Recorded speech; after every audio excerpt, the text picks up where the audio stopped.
Hi guys, today I'm going to be reviewing and giving you my thoughts on Christopher Paolini's new book called Murtagh. So firstly I want to discuss my initial excitement when I found out that this book had been released. I found that Christopher's Inheritance series was exceptionally written, and this book, while not part of that series, draws its characters from this series. If you have not read the Inheritance series, do this first. I highly recommend it. This story follows Murtagh and his dragon Thorn after the end of the Inheritance series. For the first half of this book, I felt like I was waiting for something to happen, which was quite disappointing. There were hints about weird rumours that hinted of evil afoot, but apart from a few minor skirmishes, there was little indication of where the story was going. Now, I want to state that I enjoyed the book throughout. However, I feel that the author was holding back a little in the first half to 3/4 of the book. There was a lot of the storyline focusing on the two main characters, Murtagh and Thorn's past, exploring their remorse and guilt for their actions when under the control of the former king, Galbatorix. It also touched on the effects that these past experiences have had on them in this story. Their fear of being imprisoned again or beholden to anyone. This was different from storylines of books of this genre that I have read in the past. The first half of the book followed the main characters as they followed rumours of an evil witch called Bashel. I did feel that the introduction of this character was a little late into the book for my liking.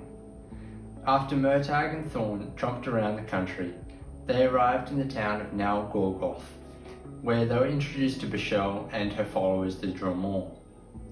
This happened exactly halfway through the book, page 325. The Dromore, or the Dreamers, turn out to be a cult in the village of Nal Gorgoth. They're led by their current leader, Bashel. The initial meeting and impressions were not of direct alarm, but rather of caution and suspicion.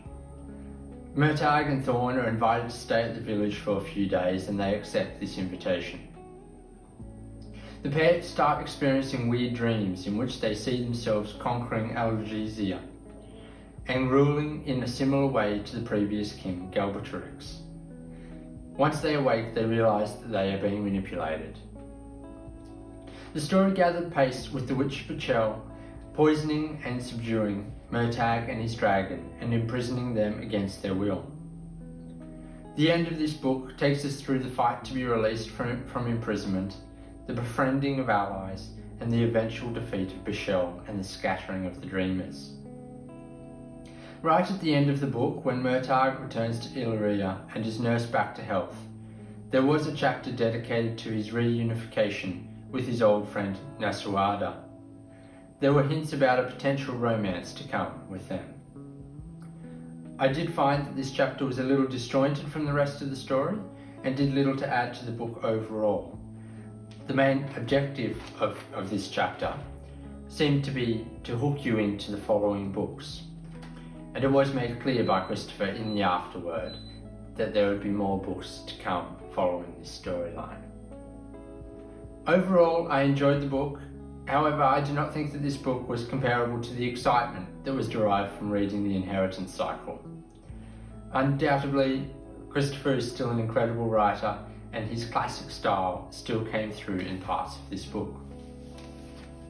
I think what I noticed, and what I have noticed with other authors, is that the storyline was held back by the fact that there are other books planned, and the writer may want to keep part of the storyline for the next book.